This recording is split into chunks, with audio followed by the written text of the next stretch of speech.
Hello, everybody. Welcome to today's Congressional Neuroscience Caucus briefing on the importance of brain donation for treating and curing brain disease. I'm Matt Rizzo. I'm the chair of the University of Nebraska Medical Center, Department of Neurological Sciences, and proudly the chair of the American Brain Coalition, the ABC. So our ABC, together with the Brain Donor Project, has partnered with the Congressional Neuroscience Caucus to host today's briefing to discuss the critical need for donated human brain tissue. And you probably all know that the Congressional Neuroscience Caucus is co-chaired by Congressman Earl Blumenauer and Congresswoman Cathy McMorris Rogers. The CNC was established in 2010 to build awareness of the intrinsic role that brain research plays in understanding ourselves and our society. It serves to communicate the progress and benefits of this brain research and to promote changes in federal policies to support neuroscience research.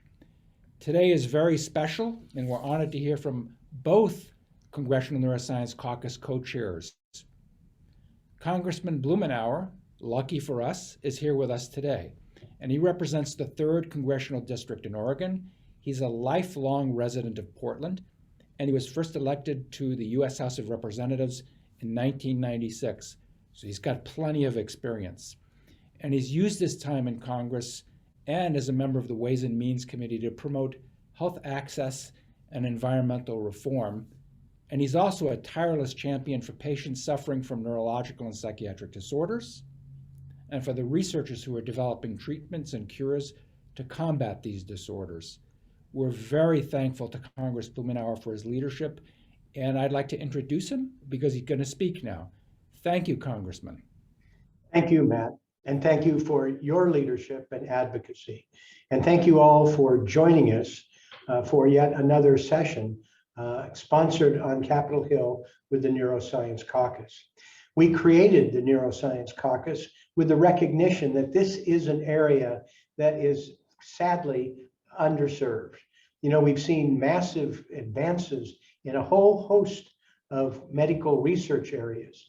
And while there have been significant advances in neuroscience, we haven't yet had those breakthrough moments that have characterized cardio or cancer.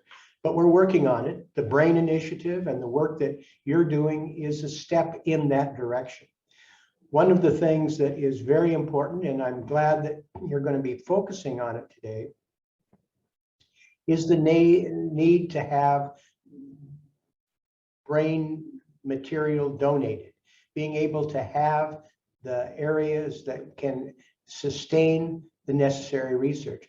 People get a little squeamish, I would say, in terms of organ donations generally. Sadly, we've not had quite the uptake that we would like.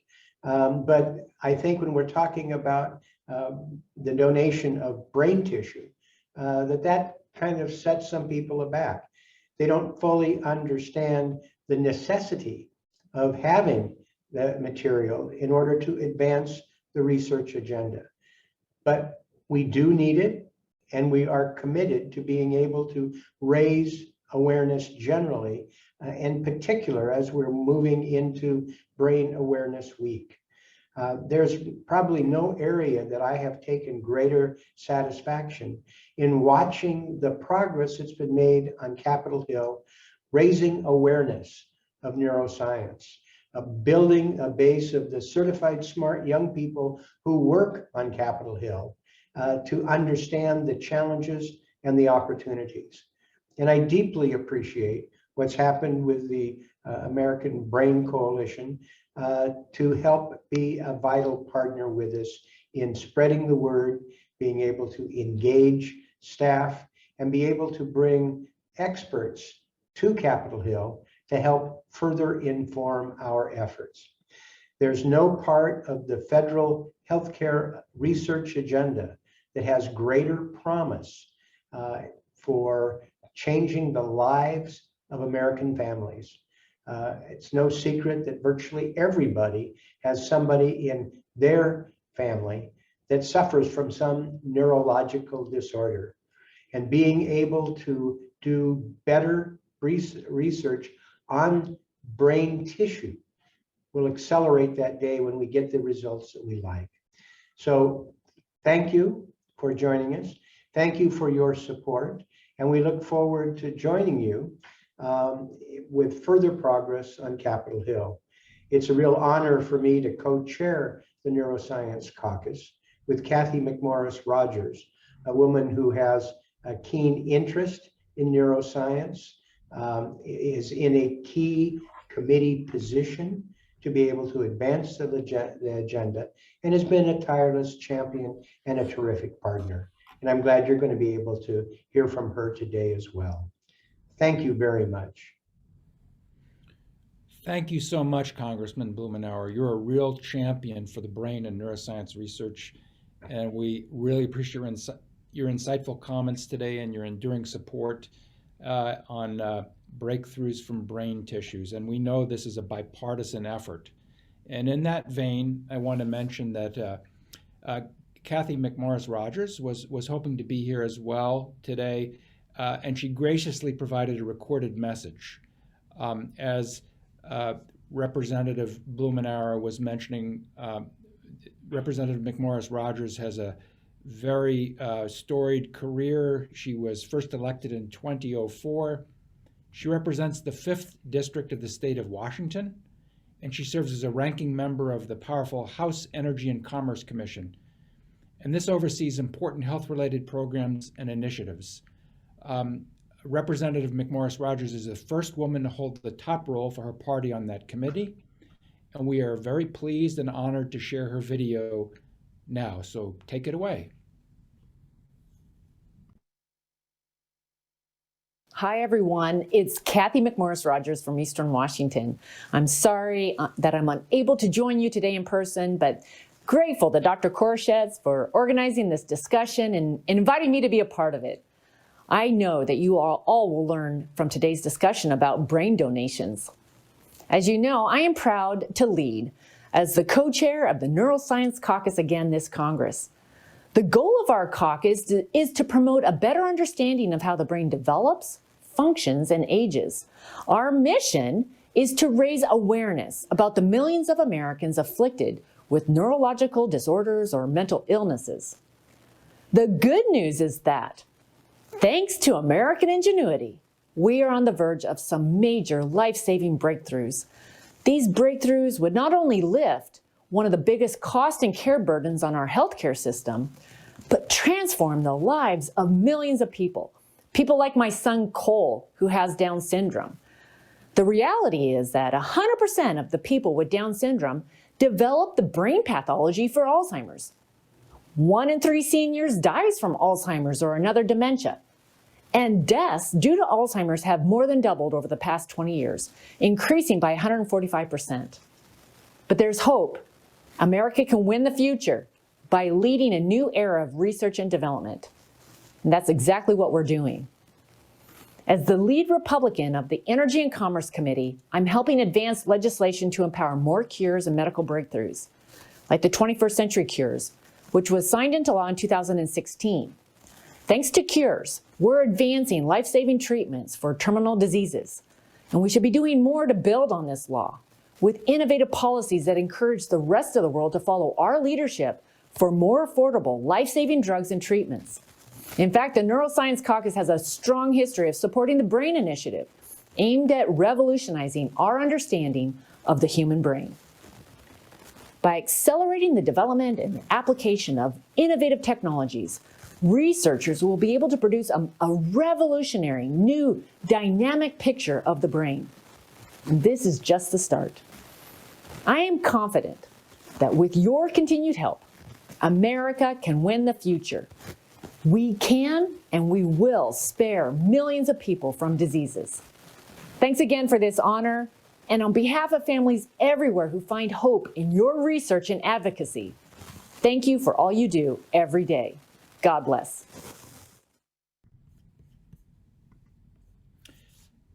Thanks so much. What a privilege to hear from Representative McMorris Rogers, and what a treat to hear from Representative Earl Blumenauer.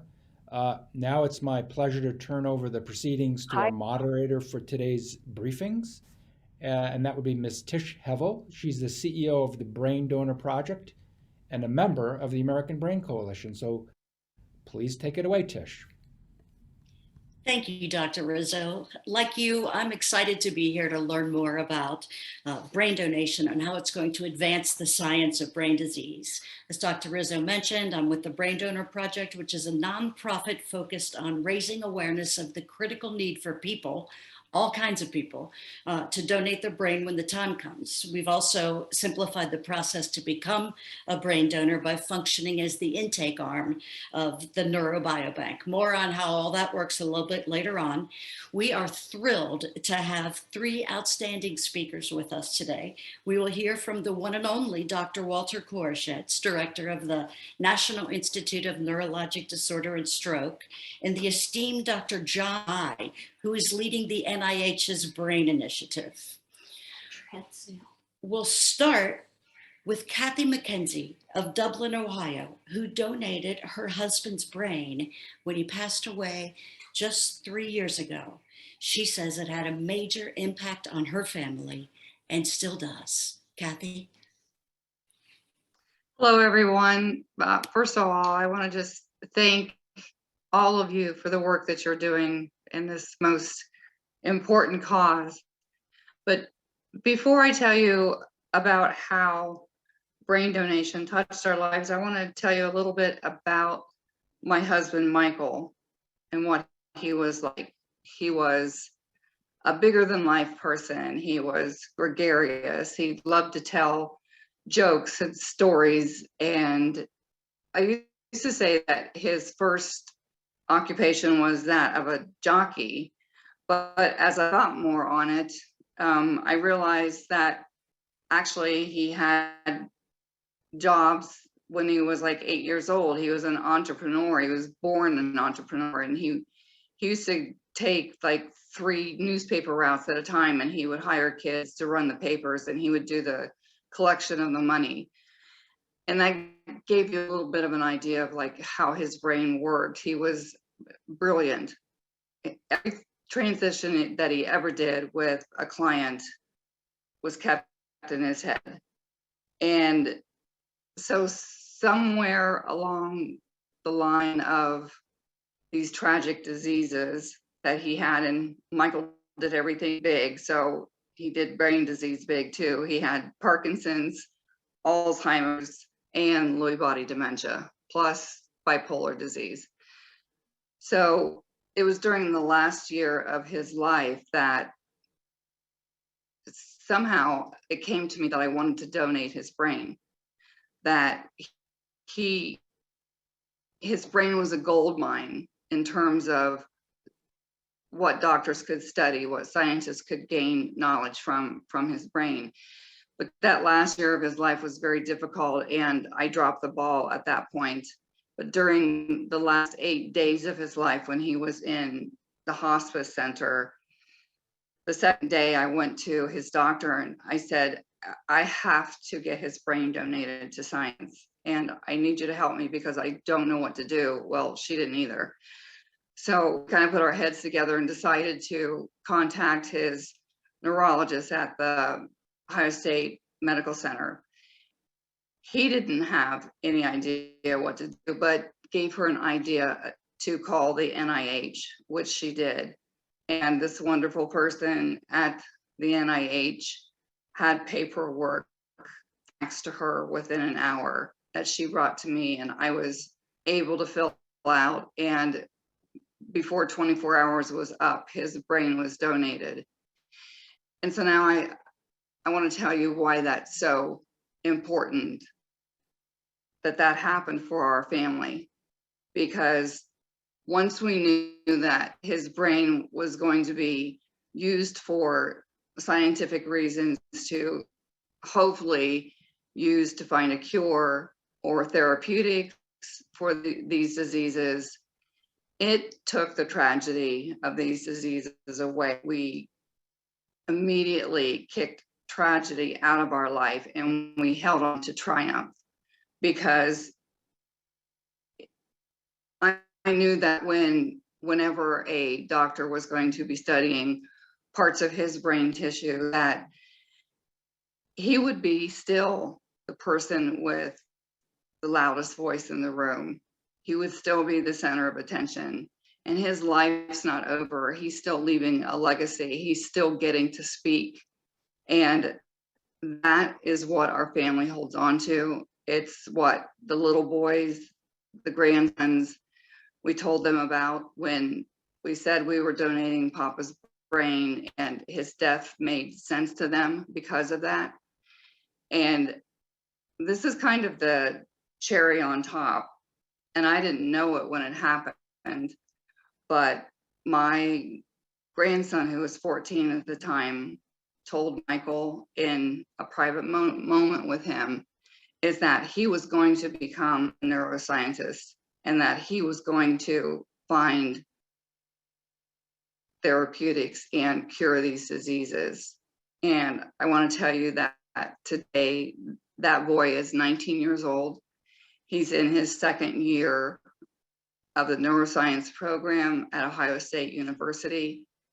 Last week, he got to shadow a neurosurgeon prior to 2 surgeries that he did that day. He got to scrub in with this surgeon and participate as just somebody watching the surgery in that surgical room for these 2 patients.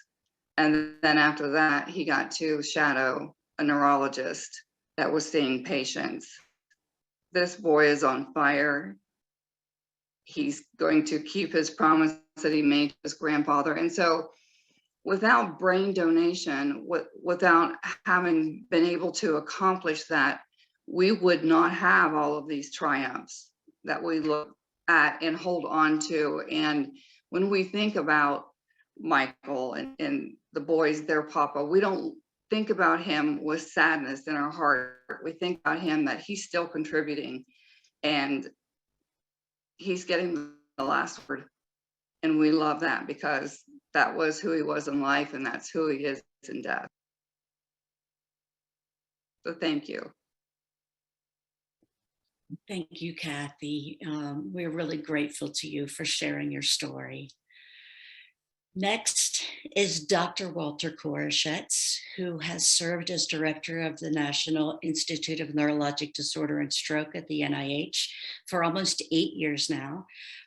He has had a very distinguished career in neuroscience research and is a huge proponent of brain donation. Dr. Koroshets, I'll now turn it over to you.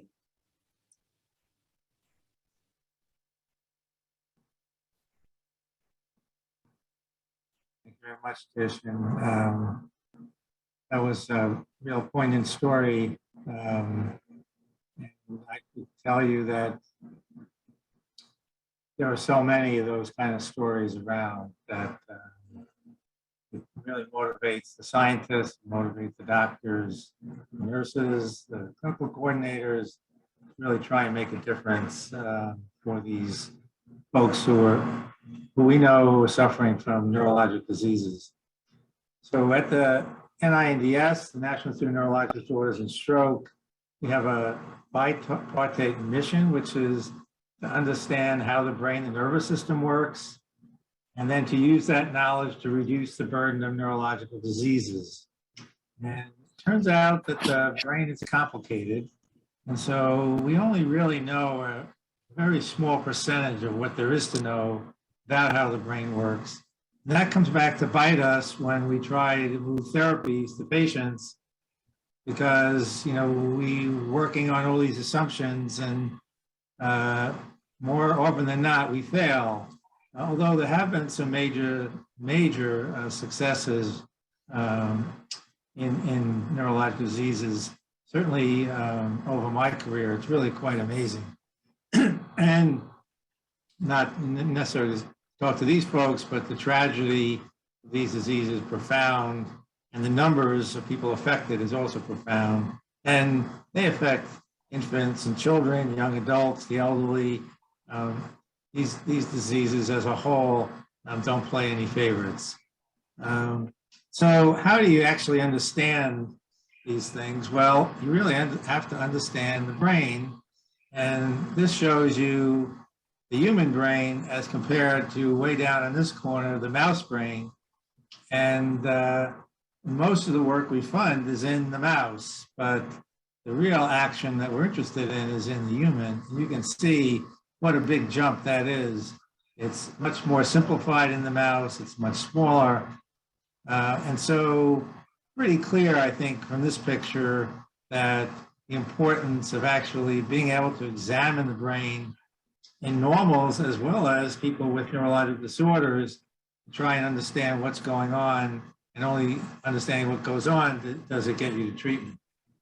Now, but the point I wanted to make here is that when I started in this field, we were in the then space, and everything was based on the pathology. So you would look in the brain, put it under the microscope, stain for the cells, and you would see a certain pattern in different diseases like Lewy body disease or Alzheimer's disease or stroke.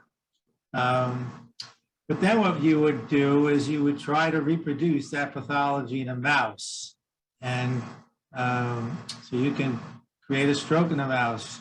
Now with new technologies that came out in the 90s, you could put in genes in the mouse that cause disease in humans.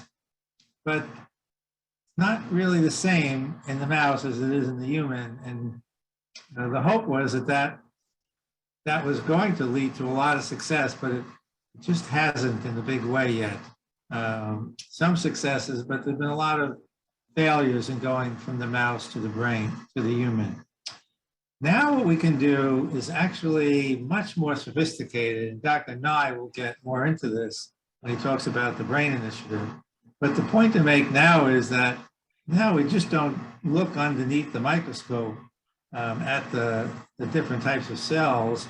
We can actually look at the individual cells and look inside them and see what's wrong with them in an individual cell basis.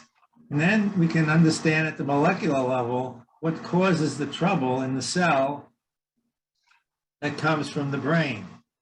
And then we can actually develop therapies, molecular therapies, antibodies, for instance, that bind to a protein or antisense that will affect the amount of a protein that's being made. So we can manipulate the system to try to normalize it. And then we can also work in human cells that are taken from maybe the skin of someone, but then are worked on to differentiate them back into nerve cells, somewhat primitive, but definitely nerve cells. So all this technology on this side can now be done based on the human as opposed to the mouse. And that is the real promise that we've seen in the last 10 years. But we need to have brain tissue to be able to do this because we need to understand what's going on at different stages of the disease, in different parts of the brain, in different people who have the same disease, comparing people who have a genetic cause with a non-genetic cause. So it really ups the ante and the value of brain tissue. And so it's really now more critical than ever to be able to obtain brain tissue from people who have no disease as well as those with diseases. We had in 2013 started what's called the NIH Neurobiobank. And the purpose of that is to bring brain tissue from all over the country from people who sign up to be brain donors. And that tissue is then used by investigators all over the country. There's a catalog of what's available, how it was collected, what was the trouble with the patient, and people can then come in and access this tissue. And I would say the tissue that comes from the normal people who don't have a disease is actually turned out to be equally valuable as the tissue for people who have the different diseases. Now, NIH is a government organization, and as you can imagine, we're not really good at advertising or messaging. So we are incredibly indebted to Tish for getting the message out about the importance of brain donation and of this neurobiobank that people can donate their brains to. So this is an ongoing, very successful effort. We pay attention to the highest ethical standards, highest quality of the brain tissue, and it's really been a boon to research. These are just a couple of papers that have publications that have come out from the Neurobiobank. There's many, many, many, many, many more. But I think that this comment by Marie Curie is a good one. Curie is a good one to end up with. Nothing in life is to be feared. It is only to be understood. Now is the time to understand more so that we may fear less. And so the fear of brain donation really is something that we need to get over because it's time to understand so we can fear less. This is a challenge, certainly for the government. Now, Tish is the expert, so she knows much better. But we need to encourage group discussions, appeal to the audience that's in front of us, build relationships so that people understand the importance of this. Meet your audience where they are. It is really important to note that we don't have, great diversity in the brain bank. There's some communities that are more adverse to thinking about donating brain tissue, and that's something that we certainly respect, but we would like to be able to give people information so that they can make a rational decision, but do that in a very culturally competent way. So that's kind of what the Neurobiobank and the NINDS and the relationship we have with the Brain Donor Project is all about. And I can't underestimate how important it is. So it's a pleasure to talk to you today and hopefully answer some questions should they come up. Thank you. Thank you, Dr. Koroshetz. Our next speaker is Dr. John Nye, who became director of the NIH's Brain Initiative a little over 2 years ago. He is overseeing a critical time in the project that is already transforming our knowledge of the brain and how it works. Turning it over to you now, Dr. Nye. Thanks, Tish, so much for helping organize. Thank you, Dr. Rizzo, as well. Thank you, Representatives Blumenauer and McMorris Rogers and the entire Congressional Neuroscience Caucus for your great support and your interest in today's briefing. I want to talk to you, as Dr. Koroshetz alluded to, about the importance of brain donations and what we do. Now, I've gave a presentation to this group not that long ago, so I don't want to belabor too much the background of the Brain Initiative, but just to make sure we're all kind of on the same page. Trying to be too clever here. So just to get us all on the same page, the mission of the Brain Research through Advancing Innovative Neurotechnologies, or the Brain Initiative, is to revolutionize our understanding of the human brain by accelerating the development and application of innovative technologies. As Dr. Koroshetz mentioned, this is a hugely complex organ, arguably the most complex and sophisticated computer that we know of, and we quite frankly don't yet quite have the tools to fully understand how it works, both in health and in disease. Many of the efforts that we've undertaken have been guided by two strategic plans, one published in 2014, the so-called Brain 2025 report, and another published in 2019, the so-called Brain 2.0 reports, and I'll refer back to that in a few moments. Now, specifically in terms of the NIH's goal, the NIH Brain Initiative's goal is to develop and apply these new tools for understanding how neural circuits underlie complex behaviors in both the healthy brain as well as in the diseased brain. Our goal here is to leverage new technologies to enable new discoveries, to apply these discoveries for building new therapeutic strategies for devastating human brain disorders, and most importantly, to disseminate and democratize these technologies for the benefit of all. Now, the brain is an incredibly complex organ, as I just mentioned. To understand how the brain works and how to fix it when it doesn't, we need what we refer to as a ground truth information about what the brain looks like, a way to test the hypotheses about them with ever greater precision, and then finally a way to intervene when they malfunction in humans, for example, in epilepsy, movement disorders, degenerative diseases, and complex mood disorders. So the big challenge, as Dr. Koroshetz referred to, is one of scale. The human brain comprises around 80 billion neurons, it's billion with a B.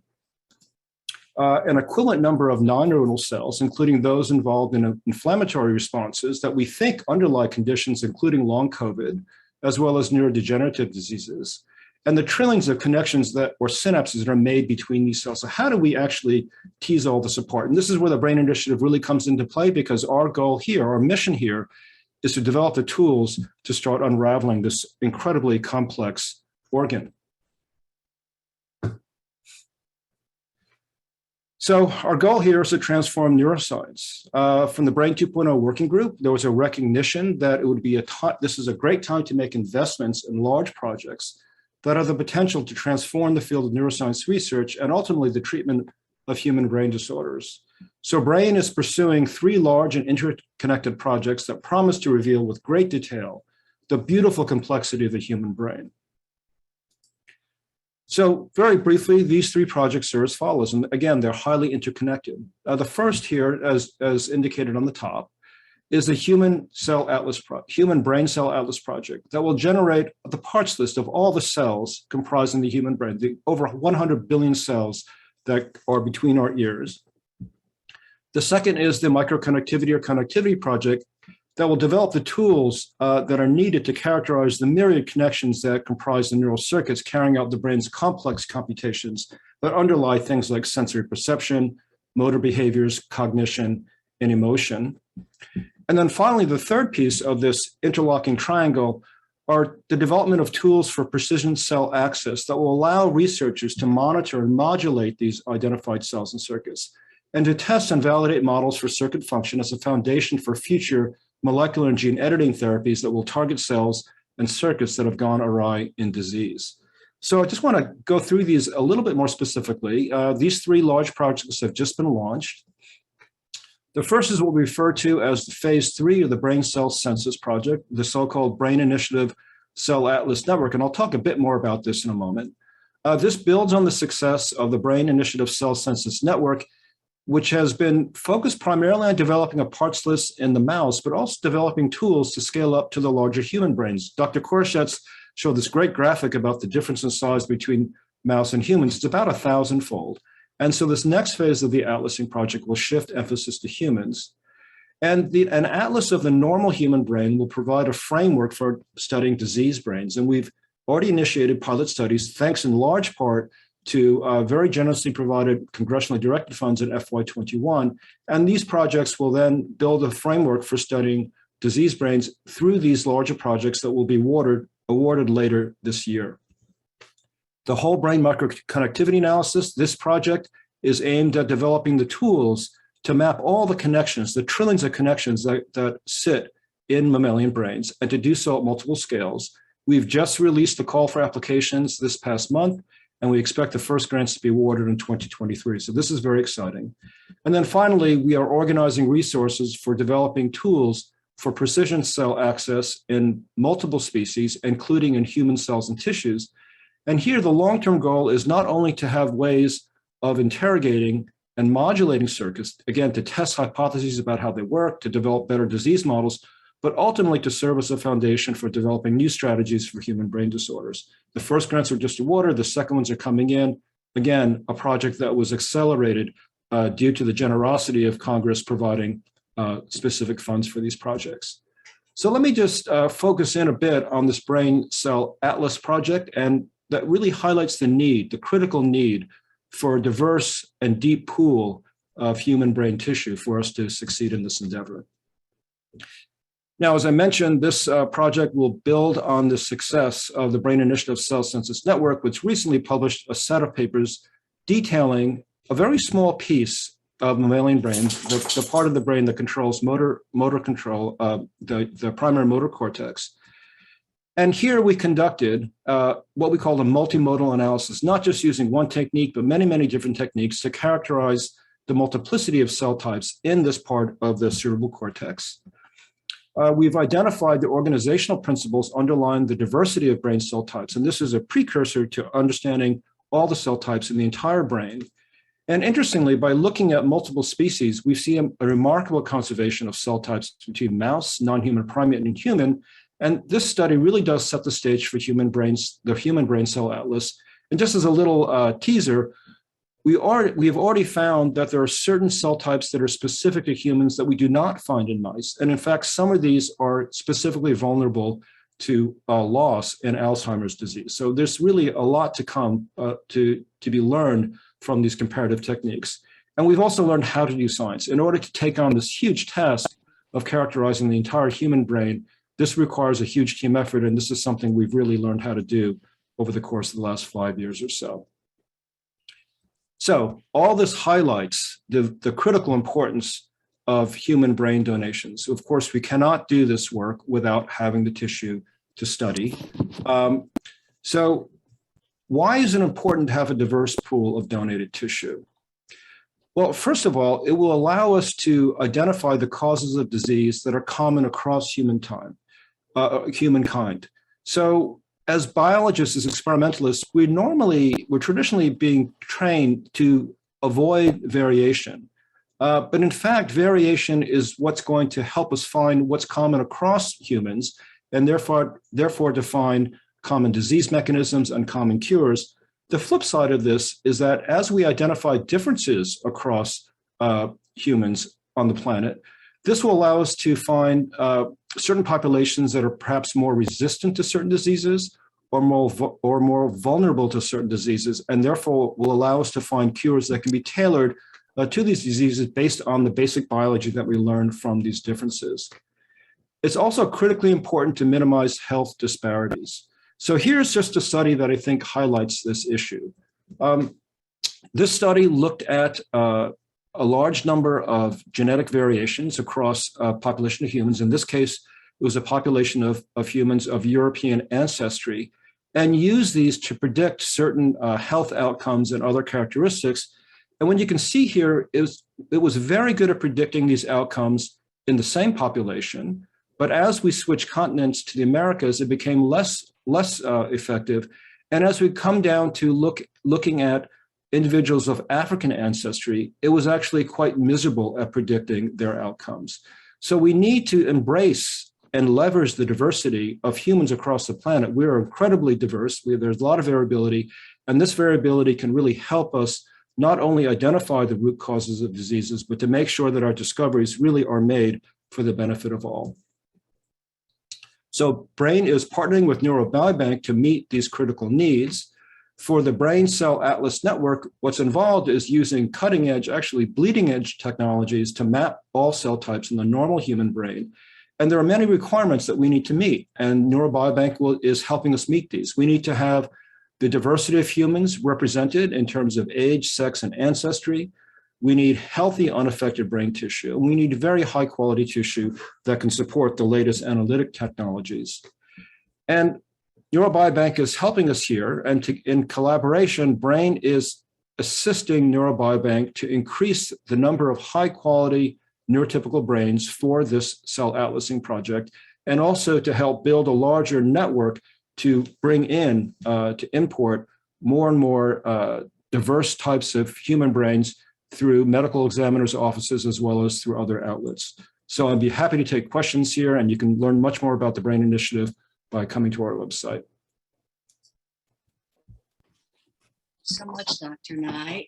If you don't mind, before we open things up to questions for our panelists, let me talk briefly about how to become a brain donor. So it's gotten pretty easy to make plans to become a brain donor when the time comes. Our challenge is to make sure people know exactly how important that is. So the Brain Donor Project supports the NIH's Neurobiobank that Dr. Koroshetz talked about, and Dr. Nye. And go to the next slide, Katie. We refer interested families to one of 5 brain banks with which the NIH contracts to recover, store, prepare for lab use, and distribute to qualified scientists. Public education is a huge part of what we do, and dispelling myths and misconceptions has been absolutely key. If you can go to the next slide. For example, many people are surprised that organ donation does not include the brain. Separate arrangements need to be made. And body donation does not mean the brain is used for neuroscience research. Again, separate arrangements. Also, it's not just diseased brains that are needed. You've heard a lot about that today, but I'm going to say it louder for the people in the back. Those so-called unaffected controls are really needed now. Fourth, brain donation is not disfiguring. And number five, there is no additional cost to the family to donate a brain to the neurobiobank site. So in a little over 6 years, if you go to the next slide, nearly 15,000 people have started the process of becoming a brain donor when they die. They span every age range and represent actually more than 150 categories of brain disorder. About a third of them are controls. And next slide shows, even though we feel like we've come pretty far to this point, there is so much more work that needs to be done. We're focusing this year a lot on engaging underserved communities for all of these studies that are going on, and making sure that people know they've got to have a plan in place for brain donation. And finally, the next slide, a big thing is happening on May 7th. It will be the first annual National Brain Donation Awareness Day. Okay, mark your calendar. And now we would like to open the briefing up for some question and answers, and encourage you to ask questions in the chat box, if you would. We'll try to get to as many as we can.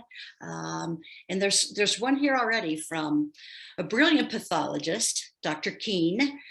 His concern, and it's a legitimate one, many donors and their families believe that organ donation includes brain donation for research, as I mentioned earlier, and that is the #1 question that we get. Since it's not the case, what are the prospects at a national level to incorporate brain and other tissue donation for research in organ donation cards? I know that's a complicated question, and I'm not sure if anyone has any insight as to what it's going to take for us to get to the end game where it's all kind of connected. Dr. Korshitz, do you have any thoughts on that?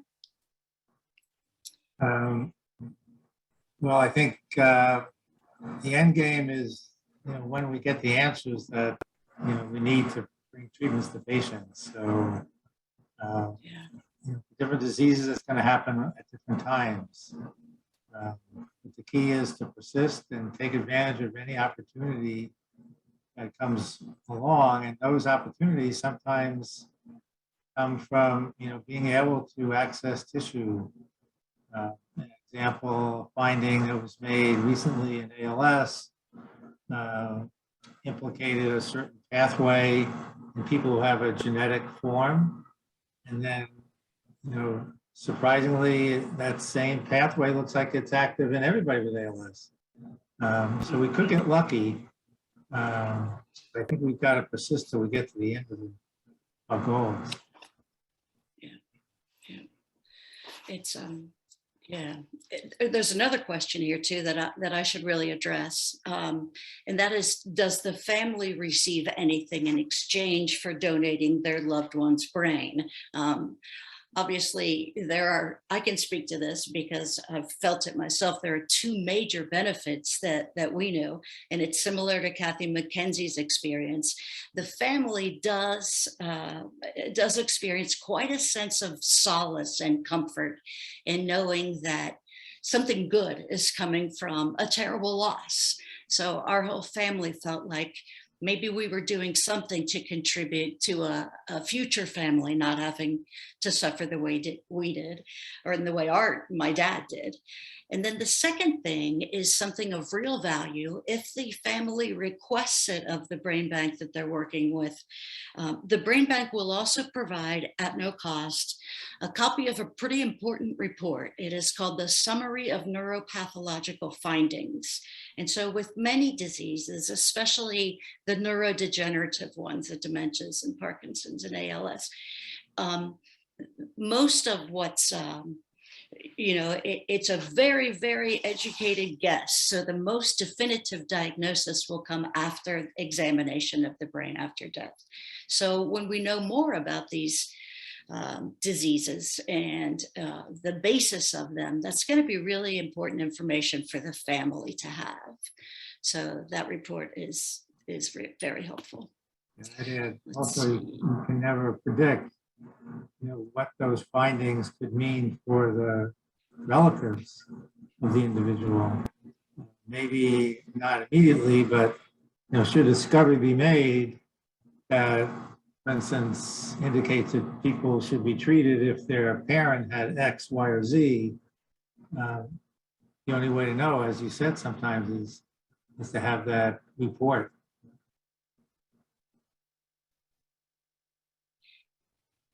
Here's another question that we just got. Is there a shortage of brain tissue for research? And if so, what substitutes might be available for scientists to utilize? I don't know that there's a shortage per se, but as the demands of these projects start growing and as our ambitions really to bring this knowledge to bear sooner rather than later, we are anticipating a pinch point if we don't start dealing with this in a more effective and concerted way. I wouldn't say there's an abundance of tissue, but there's never an overabundance of high quality tissue. And again, as the techniques we are using become more and more sophisticated, the demands become much, much higher. And so we're really trying to look forward to make sure we don't get to a point where this starts impeding our research. I'd say also, the other thing to know is that in certain diseases, the premium is on a particular area. So if you take Parkinson's disease, for instance, everybody who studies Parkinson's wants one area of the brain, which is about, I'm going to guess, 2 millimeters square in diameter. And so it's a tiny amount of tissue, and the demand is high for that. And so those are the areas where we're actually short, where there's a need to get a certain area of tissue, and everybody wants that same area. The brain, all regions of the brain are not created equal. Okay. Are there any ethical or legal barriers to brain donation that either of you know of? I think the issues of consent are pretty well established. That, and you probably know this too, Tish, and correct me if I'm wrong, but when you sign up to be a donor, and as when I was in practice, you still needed to get the consent of the next of kin for the brain donation to occur, even if you had signed up. But the value of signing up is everything was ready to go should it happen. So that's kind of the legal side of it. That has not changed, right, Tish? That's still the same.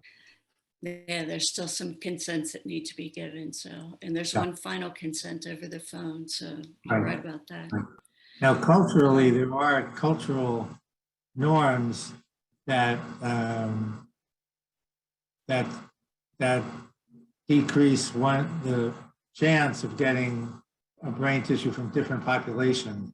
So I can tell you, and John, I don't think I'm overgeneralizing here, but correct me if I'm wrong. I think in China, that is really looked down upon. And so there's, I know in mainland China, there's very little in the way of brain tissue work going on from human tissue.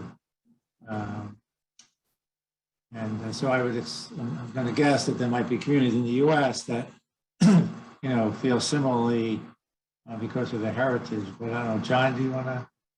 Yeah, there's certainly cultural issues, but there's also historical issues about certain segments of our society not necessarily having great trust in the biomedical establishment. So I think one key to increasing donations from across different cultures, different ancestries, is to build awareness, which your organization is doing such a great job doing.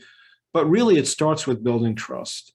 It's building trust that people know that we are working on everyone's behalf, including on their behalf, and that their contributions, their gifts, your families, Ms. McKenzie, your family made an incredible gift to biomedical science. And this is, I think, how we need to proceed, is to show the value of these remarkable gifts, but really that has to start with building trust.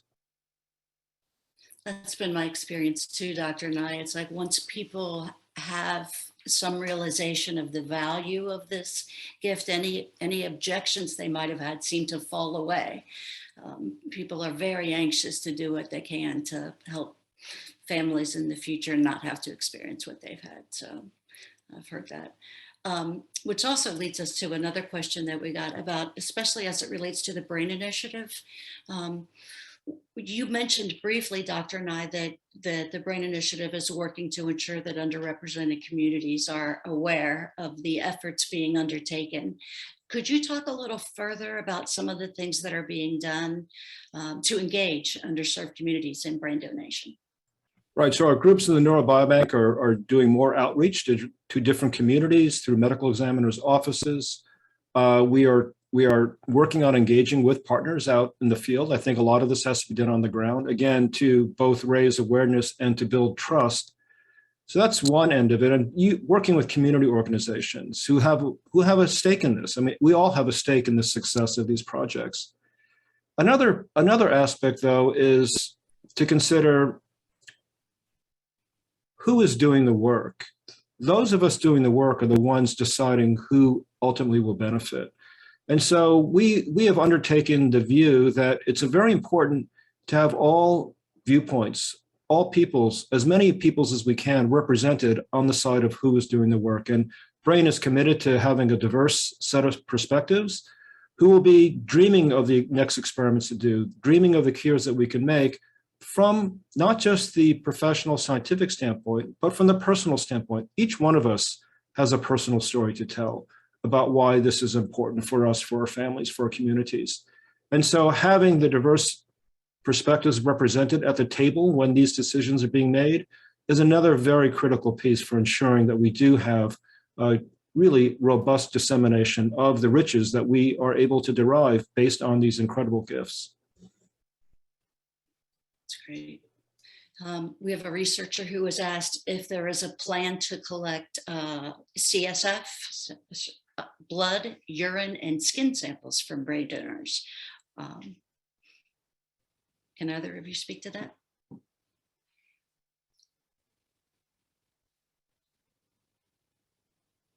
Walter, you're muted. I'm sorry. Yes, I'm sorry. Yes, as part of the Neurobiobank, there's a Human Brain and Spinal Fluid Resource Center that also is taking in the spinal fluid, which is so important. To explain it, one cannot access the brain in living people, but the spinal fluid covers the brain and it moves through the brain. So it's kind of a window for some experiments to look at the brain in living people. And so to be able to correlate the spinal fluid with what's going on in the brain is incredibly important, because then you can do the spinal fluid test in living people. So for instance, in Alzheimer's now, one can get a really good assessment of Alzheimer's disease from a spinal fluid test. So that work is incredibly important. I wanted to make one other point about the Neurobiobank, is that Tish showed you the map of where the centers are. But the point I wanted to make is that each of those centers covers a vast expanse of the country. So they have webs out across the country. So I don't think there's any state that's not involved in the Neurobiobank. So no matter where you live, there should be a way to join. Tish, is that correct? Yeah, that is correct, Dr. Koroshetz. In fact, one of the brain banks recently recovered from very remote Alaska. So at this point, they have catchment areas and pretty much everywhere. I know there's an issue in Puerto Rico with recovery specialists that they're working on, but one of the questions was about PMI, that postmortem interval. Is it possible to get a brain back to those brain banks, especially since there aren't really any of them located in the Midwest? And the truth is, yes, it's pretty doable. The brain banks use some expedited shipping services for this tissue because they're actually working to shorten that postmortem interval with some of the new tools that the Dr. Nye's group is working on. They, they used to want the brains back at the brain bank stored properly, well within 24 hours. But I'm told that if that time frame is reduced a little bit, that these new tools can, obtain some additional information that could be very helpful. And that's the exciting part about what's happening with the Brain Initiative. It's really going to transform, I think, what researchers are able to learn about different disease states. And one of the questions we're getting to is about COVID. It's going to be interesting to see the impact of COVID on disease states that are diagnosed before the patient gets COVID, and then what it does, what COVID is doing to the brain. Do either of you know of any findings to date? Yes. So again, there have been, as we indicated, looks into the brain and people who have died of COVID. And yes, there is considerable injury that we see. It's primarily due to the fact that we think the virus affects the lining of the blood vessels. And so we see leakage from those blood vessels into the brain of proteins and fluid, but also sometimes a break in the blood vessel with bleeding or a clot in the blood vessel with stroke. And then there's the inflammatory response to that.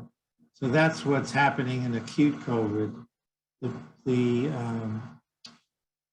big question is what's going on in long COVID, because there people have cognitive trouble, sleep trouble, fatigue, and we don't know the answer to that question yet, but that's in one of the NIH programs that we're running now, we have an autopsy effort to try and get at what is wrong in people who still have persistent symptoms after COVID by looking at their tissues, including the brain. That's a special COVID program. That's great. One more question too. Since a lot of people a significant percentage of the people who have signed up to register their brain through the Brain Donor Project are reporting severe mental illnesses. And I know finding biomarkers for many of those is difficult. But are we able to learn from donated human brain tissue?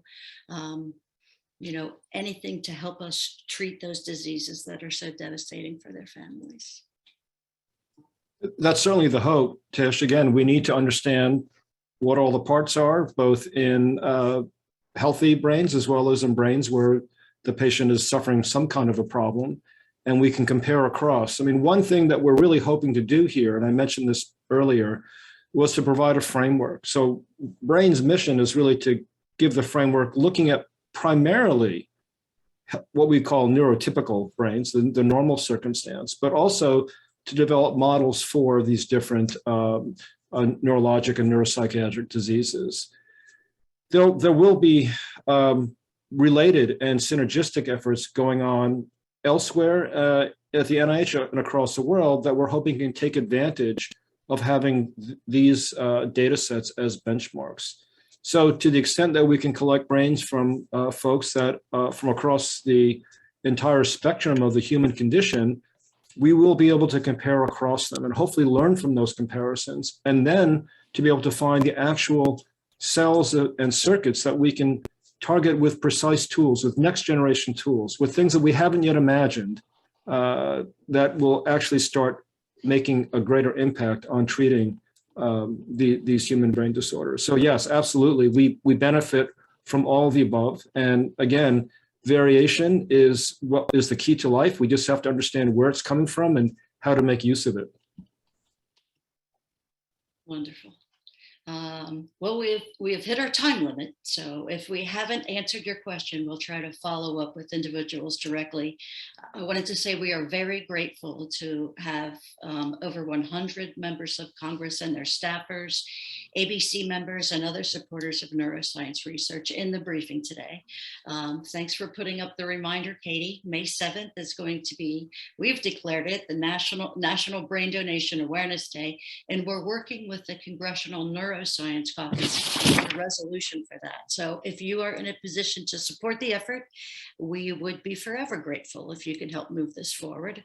To Drs. Nye and Koroshetz, I can't thank you enough for your time and thoughtful insights. To Cathy McKenzie, your story is inspiring, and I really appreciate you sharing it as always. To the Congressional Neuroscience Caucus, big thanks for partnering with the American Brain Coalition and the Brain Donor Project to host this briefing today. And a special thanks to Congressman Blumenauer for joining us as well. We appreciate everyone's time and interest in this critical topic. Thanks so much, and take care.